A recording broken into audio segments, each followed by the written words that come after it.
নমস্কার বন্ধুরা, আপনাদের সকলকে আমাদের আজকের এই নিউজ জ্যোতিষ এবং তার থেকেও হাজার গুণ বেশি গুরুত্বপূর্ণ বিশেষ ভিডিওতে অনেক অনেক স্বাগত। বন্ধুরা, আপনার বাড়ি থেকে মাত্র ৩২ গজ দূরে বেরিয়ে এসেছে পুরো ৫০০ কোটি টাকার গুপ্তধন। হ্যাঁ বন্ধুরা, একদম ঠিক শুনেছেন। আপনার বাড়ি থেকে মাত্র ৩২ গজ দূরে এই গাছটির কাছে বেরিয়ে এসেছে পুরো ৫০০ কোটি টাকার খাজানা। জলদি গিয়ে এই গাছের কাছে দেখুন, নয়তো পরে খুব পস্তাবেন। হ্যাঁ বন্ধুরা, আজ আপনারা থাম্বনেইলে একদম ঠিক পড়েছেন। কাল সকাল 11টা বেজে 5 এটি এক ব্যক্তির ভাগ্য বদলে দেবে। হ্যাঁ বন্ধুরা, জলদি গিয়ে দেখুন এই জায়গায়, কাল আপনি পুরো ৫০০ কোটি টাকার মালিক হয়ে যাবেন। আজ পর্যন্ত আমার ভবিষ্যৎবাণী ভুল প্রমাণিত হয়নি। যদি এই ভবিষ্যৎবাণী কেউ মিথ্যে প্রমাণ করতে পারে, তবে আমি তাকে মুখ চাওয়া পুরস্কার দিতে প্রস্তুত। যদি এই কথা মিথ্যে প্রমাণিত হয়, তবে আমি তৎক্ষণাৎ আপনাকে 10 কোটি টাকা পুরস্কার দিতে প্রস্তুত। হ্যাঁ বন্ধুরা, কারণ আগামী ২৪ ঘন্টার মধ্যে মা ধনলক্ষ্মী আপনার উপর পুরোপুরি মেহেরবান হতে চলেছেন এবং আপনার কুণ্ডলিতে বিরাজমান হয়ে আপনার গ্রহের রাশি পরিবর্তন করতে চলেছেন, যার ফলে রাহু ও কেতু দুজনে মিলে আপনার বিগড়ে যাওয়া কাজ তৈরি করে দেবে। কাল আপনি ওই গাছের কাছে পুরো ৫০০ কোটি টাকার গুপ্তধন পাবেন। আরও তথ্যের জন্য আমরা আপনাদের জানিয়ে দিই বন্ধুরা, এই গাছটি আপনার বাড়ির পাশেই রয়েছে, আপনার বাড়ি থেকে মাত্র ৩২ গজ দূরে। এই গাছের কাছে যদি আপনি খাঁটি মনে গিয়ে দেখেন, ভগবানের নাম জপ করেন, তবে আমি গ্যারান্টি দিয়ে বলছি, আপনি কাল পুরো ৫০০ কোটি টাকার গুপ্তধন পাবেন, অর্থাৎ সোনা ভর্তি ৩টি কলসি পাবেন, যাতে কোটি কোটি টাকার সম্পদ থাকবে। আপনাদের জানিয়ে রাখি বন্ধুরা, এই গুপ্তধন গত ৩ দিন ধরে আপনার জন্য অধীর আগ্রহে অপেক্ষা করছে। মা ধনলক্ষ্মী আপনার ভাগ্যের ভাণ্ডার ৩ দিন আগেই বের করে রেখে দিয়েছেন এবং মা ধনলক্ষ্মী নিজেও এখন ওই গাছের কাছেই আছেন। মা আপনাকে কিছু ইঙ্গিত দিতে চান, কিন্তু আপনি নিজের ব্যক্তিগত জীবনে এত ব্যস্ত, জীবনের সমস্যায় এতই জর্জরিত যে কোনো ইঙ্গিত আপনার নজরেই পড়ছে না। মা ধনলক্ষ্মী আপনাকে বারবার সংকেত দিচ্ছেন, কিন্তু আপনি তার সংকেত বুঝতে পারছেন না এবং মায়ের সব চেষ্টা ব্যর্থ হচ্ছে। এতে মা ধনলক্ষ্মী আপনার ওপর রুষ্ট হতে পারেন। তাই আপনাকে অতি শীঘ্রই মা ধনলক্ষ্মীর দেওয়া সংকেতগুলো বুঝতে হবে এবং জলদি ওই গাছের কাছে গিয়ে এই দুটি কাজ করতে হবে। কারণ আপনার ভাগ্যের গুপ্তধন সেখানে বেশি দিন থাকবে না, আপনার কাছে মাত্র 7 দিন সময় আছে। এই 7 দিনের মধ্যে আপনাকে সংকেত বুঝে ভালো করে ওই গাছের কাছে গিয়ে দেখতে হবে, যা আপনার বাড়ি থেকে মাত্র ৩২ গজ দূরে অবস্থিত। বন্ধুরা, যদি আপনাকে সংকেত ভালোভাবে বুঝতে হয়, তবে নিজের মাথা ঠান্ডা রাখতে হবে, মনকে শুদ্ধ করতে হবে এবং ইতিবাচক থাকতে হবে। সকাল সন্ধ্যা মা লক্ষ্মীর সামনে ধূপ জ্বালাতে হবে এবং প্রার্থনা করতে হবে, হে মা, আমাকে ক্ষমা করো, আমরা তোমার সংকেত বুঝতে পারছি না। যদি তুমি সত্যিই আমাদের কোটিপতি বানাতে চাও, পুরো ৫০০ কোটি টাকার গুপ্তধন দিতে চাও, তবে আমাদের এমন কিছু সংকেত দাও যা আমরা সহজে বুঝতে পারি। যেমন আমাদের বাড়িতে গোমাতা পাঠিয়ে দাও, কোনো বয়স্ক মহিলা বা কোনো কুকুর পাঠিয়ে দাও। এমন সংকেত পাঠাও যা আমরা বুঝতে পারি।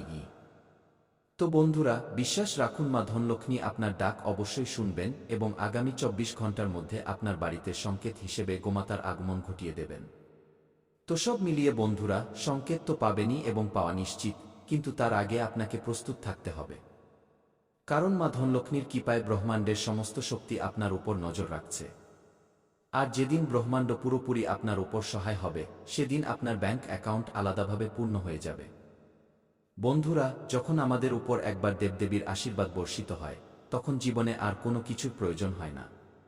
আমাদের সব স্বপ্ন পূরণ হয়ে যায়। তা বাড়ি তৈরির হোক, গাড়ি কেনার হোক, বা শিক্ষা, চাকরি, মনপছন্দ বিয়ে, যাই হোক না কেন, দেবদেবী আমাদের ডাক অবশ্যই শোনেন এবং আমাদের ইচ্ছা পূরণ করেন। বন্ধুরা, আগামী ২৪ ঘন্টার মধ্যে কি কি সংকেত পাবেন, আমি সে বিষয়েও কথা বলবো এবং এই ৫০০ কোটি টাকার গুপ্তধন আপনি কিভাবে ঘরে আনবেন, আর ওই গাছের কাছে গিয়ে আপনাকে কি কাজ করতে হবে যাতে আপনার সুবুদ্ধি উদয় হয়, তাও বলবো। তার আগে আপনার ঘরে কি প্রতিকার বা উপায় করতে হবে যাতে মা ধনলক্ষ্মীর আশীর্বাদ আপনার উপর পড়ে, এই সব কিছুর আলোচনা আমরা ভিডিওতে এগিয়ে করব। বন্ধুরা, আজ আপনার ভাগ্যের পালা এবং আজ আপনার ভাগ্য বদলাবে। কিন্তু ভিডিওতে এগিয়ে যাওয়ার আগে, আজ যতজন মা ধনলক্ষ্মীর সত্যিকারের ভক্ত এই ভিডিওটি দেখছেন, তারা সর্বপ্রথম আজকের ভিডিওটিতে একটি লাইক করে নিচে কমেন্ট বক্সে কি জয় মা ধনলক্ষ্মী, জয় মা ভদ্রকালী, জয় শ্রী শনিদেব, ভগবান হনুমান, মহাবীর, বজরংবলীকে অবশ্যই লিখে দিন। কারণ যখন আমাদের উপর একজন দেবদেবী প্রসন্ন হন, তখন একে একে সব দেবদেবী আমাদের উপর কৃপা করেন, যার ফলে আমাদের জীবন বদলাতে দেরি হয় না। আর এমনটাই এখন আপনার জীবনে হতে চলেছে।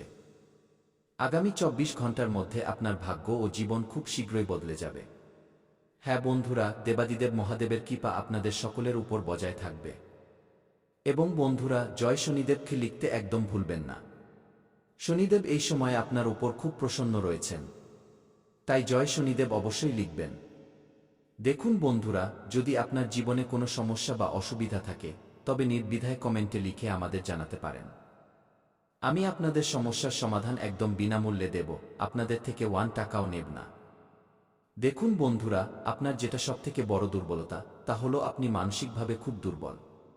অর্থাৎ আপনি যে কাউকে সহজেই বিশ্বাস করে নেন, সহজেই আবেগে ভেসে যান। বন্ধুরা, লোকে আপনার সুযোগ নিয়ে নেয়, তবুও আপনি বুঝতে পারেন না। আপনি খুব বেশি ভাবুক হয়ে যান। তাই আপনাকে মানসিকভাবে শক্তিশালী হতে হবে। আর সেটা কিভাবে হবেন, একদম মন দিয়ে শুনুন। আমি কিছু পদ্ধতি বলছি। না হলে বন্ধুরা, গত বছর তো সবাই আপনার সুযোগ নিয়েছে, কিন্তু এখন আর সেই সুযোগ নেই। এখন যদি কেউ সুযোগ নেয় তবে আপনি পুরোপুরি বরবাদ হয়ে যাবেন। তাই বলছি, খুব সতর্ক থাকবেন। প্রথম জিনিস হলো বন্ধুরা, যা হয়ে গেছে তার পরোয়া করা ছেড়ে দিন। হ্যাঁ, যা ঘটে গেছে তা নিয়ে ভাবা বন্ধ করুন। কেউ আপনাকে ধোঁকা দিয়েছে, ভুলে যান। কেউ আপনার দামি টাকা মেরে দিয়েছে, সেটাও ভুলে যান। বারবার অতীতকে মনে করবেন না, না হলে আগামী সময়ে আপনি এগিয়ে যেতে পারবেন না। তাই যা হয়ে গেছে তা ছেড়ে দিন। প্রতিদিন ধ্যান করুন, ভগবানের আরতি করুন, নাম জপ করুন। পরের বিষয়টি হলো, কোনো কিছু থেকেই খুব বেশি আশা রাখবেন না। হ্যাঁ, কারোর উপর আশা করবেন না। না কোনো মানুষের উপর, না কোনো জিনিসের উপর। ওই মানুষটা আমার সাহায্য করবে, ওই ব্যক্তি আমার সঙ্গ দেবে, কি এমন আশা করবেন না। না হলে বন্ধুরা বারবার ধোঁকায় জুটবে। তাই কারোর উপর ভরসা বা আশা করবেন না। পরের বিষয়টি হলো বন্ধুরা, প্রথমবার কোনো কাজে ব্যর্থ হলে ভয় পাবেন না। বন্ধুরা, যা হওয়ার হবে, কিন্তু ভয় পাওয়া যাবে না। ভুল করে নিজেকে কখনো দোষ দেবেন না। কখনো যদি ভুল হয়ে যায় তবে নিজেকে অভিশাপ দেবেন না। তো এই বিষয়গুলো সর্বদা মনে রাখবেন। এবং হ্যাঁ বন্ধুরা, যখন পুকুর ভরে থাকে তখন মাছেরা পিঁপড়েদের খেয়ে নেয়। আর যখন পুকুর শুকিয়ে যায় বা খালি হয় তখন পিঁপড়েরা মাছেদের খেয়ে নেয়। তাই সুযোগ সবাই পায়। ব্যাস, নিজের সময়ের অপেক্ষা করুন। বন্ধুরা, আপনারও সময় আসবে, তাই চিন্তা একদম করবেন না। বন্ধুরা, সবথেকে বড় যে বিষয়টি উঠে আসছে, এই 3 দিনের মধ্যে আপনার সাথে একজন মানুষ যুক্ত হতে চলেছেন। হ্যাঁ বন্ধুরা, কোনো বাইরের মানুষ বা নতুন কেউ, অথবা কোনো পরিচিত হতে পারে। সেই মানুষটি আপনার সাথে যুক্ত হতে চলেছেন, যার সাথে আগে আপনার তেমন কোনো বিশেষ সম্পর্ক বা বন্ধুত্ব ছিল না। হঠাৎ করে বন্ধুত্ব গভীর হতে পারে বা কোনো অচেনা ব্যক্তি কোনো বাহানায় আপনার সাথে যুক্ত হতে পারে। সেই মানুষটি আপনার জীবনে আসা মাত্রই প্রচুর খুশি নিয়ে আসবে। হ্যাঁ বন্ধুরা, ওই মানুষটি আসার পর আপনার খুব ভালো লাগবে। হতে পারে সেই মানুষটি বিপরীত লিঙ্গের। অর্থাৎ আপনি যদি পুরুষ হন তবে তিনি নারী হতে পারেন, আর আপনি নারী হলে তিনি পুরুষ হতে পারেন। এবং বন্ধুরা, যখন তিনি আপনার জীবনে আসবেন, বিশ্বাস করুন শুরুতে আপনার জীবনে খুব আনন্দ হবে। আপনার মনে হবে যে, যে মানুষটির আমার প্রয়োজন ছিল সে আমার জন্য এসে গেছে।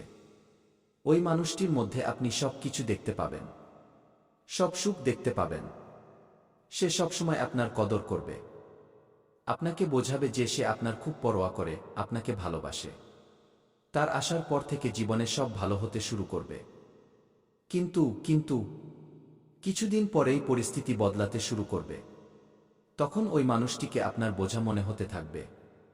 ওই মানুষটি বন্ধুরা আপনার সুযোগ নিতে পারে, আপনার সাথে প্রতারণা করতে পারে। তাই আগেই বলে দিচ্ছি, কোনো নতুন ব্যক্তিকে কাছে আনার আগে 10 বার ভাববেন। যে মানুষটি শুরুতে ভালো থাকে, সময় ও পরিস্থিতির সাথে সাথে সে বদলাতে থাকে। দেখুন, এটা জরুরি নয় যে সে সারা জীবনের জন্য আপনার ভালো চাইবে। তাই সাবধান হয়ে যান, না হলে বন্ধুরা সারা জীবন আবার পস্তাতে হতে পারে। মানুষ চেনার ক্ষেত্রে খুব সতর্ক থাকবেন। মানুষ আপনার জীবনে আসবে, আপনার সুবিধা নেবে, আপনার টুকরোয় বাঁচবে, আপনার সুখ কেড়ে নেবে, আপনার সাথে গভীরভাবে জড়িয়ে যাবে, এবং তারপর একদিন যখন তাদের প্রয়োজন মিটে যাবে, যখন আপনি তাদের আর কোনো কাজে আসবেন না, তখন তারা আপনাকে ছেড়ে চলে যাবে। আর আপনি বন্ধুরা একা হয়ে যাবেন। তাই এই জিনিসটি আপনার সাথে হতে দেবেন না। এই দুদিন বন্ধুরা আপনার মধ্যে একটা বিভ্রম বা বিভ্রান্তির পরিস্থিতি তৈরি হতে পারে। হ্যাঁ, আপনি বুঝতে পারবেন না যে কি করবেন আর কি করবেন না। আপনি কোনো বিষয় নিয়ে একটু বেশি দ্বিধায় থাকবেন। বন্ধুরা দেখবেন যেন কোনো ভুল পদক্ষেপ নিয়ে না ফেলেন। পরিস্থিতি একটু কঠিন। বন্ধুরা কোনো কাজ হয়তো একটু ভুল হতে পারে, তাই তাড়াহুড়ো করবেন না। একটু চিন্তা ভাবনা করে কাজ করবেন। আর যদি বিভ্রান্তির সৃষ্টি হয়, অর্থাৎ কিছু বুঝতে না পারেন, তবে কমেন্ট বক্সে আমাকে জিজ্ঞাসা করে নেবেন, আমি আপনাকে রাস্তা দেখিয়ে দেব। অথবা আপনার জীবনে কোনো বিশ্বাসযোগ্য বা বয়োজ্যেষ্ঠ ব্যক্তি থাকলে তার থেকে পরামর্শ নেবেন। কিন্তু তাড়াহুড়ো করে বা না জেনে বুঝে কোনো ভুল কাজ করবেন না। এখন বন্ধুরা আমি আপনাদের বলি, দেখুন এই সময় টাকা তো অনেক দেখা যাচ্ছে, কিন্তু আসার মাধ্যম তৈরি হচ্ছে না। অর্থাৎ টাকা তো আছে, কিন্তু রাস্তা তৈরি হচ্ছে না। আগামী এই 3 দিনে টাকা আসা যাওয়ার রাস্তা আপনাকে তৈরি করতে হবে। বসে থাকলে চলবে না। হ্যাঁ বন্ধুরা, আপনি যা করছেন তাতে আরও বেশি পরিশ্রম করুন এবং যে কাজ করছেন না সেখানেও বুদ্ধি লাগাতে শুরু করুন। কিছু নতুন করলে নতুন কিছু হাসিল হবে। কিন্তু যদি আপনি একই জিনিসের উপর সবসময় ফোকাস করেন, তবে তা বড় হতে পারবে না। ধরুন আপনাকে একটি গর্ত খুঁড়তে হবে। আপনি গর্ত খুঁড়ে খুঁড়ে যতটা তল আছে ততটাই খুঁড়বেন, তার বেশি তো পারবেন না। কিন্তু যদি আপনি আরও বেশি খনন করতে চান, তবে অন্য কোনো জায়গায় যেখানে মাটি নরম সেখানে গিয়ে খোঁড়া উচিত। সেখানে বেশি লাভ হবে। কিন্তু যেখানে মাটি বা তল শক্ত সেখানে খুঁড়ে কোনো লাভ নেই। তাই আপনার জীবনে আপনি যা করছেন করুন, কিন্তু সেখান থেকে টাকা আসার একটা সীমা আছে। তাই অন্য কোনো জায়গাতেও আপনি চেষ্টা করতে পারেন। তাই বলছি, আয়ের একটা উৎস নয়, বরং অনেকগুলো মাধ্যম খুঁজুন। কারণ টাকা প্রচুর আছে। এই বছর যদি এক জায়গা থেকেই সব টাকা তুলতে চান তবে তা সম্ভব নয়। চাকরি করলে বেতন যা আছে তাই আসবে, তার বেশি তো পাবেন না। তাই কোনো নতুন মাধ্যম খুঁজুন যেখান থেকে আপনি টাকা বানাতে পারেন। লক্ষ্যটা একটু বড় রাখবেন। লক্ষ্য ছোটখাটো রাখবেন না। এই বছর যত বড় লক্ষ্য রাখবেন তত বড় লক্ষ্য পূরণ হবে। বন্ধুরা এটা গ্যারান্টিড, কারণ এই সময়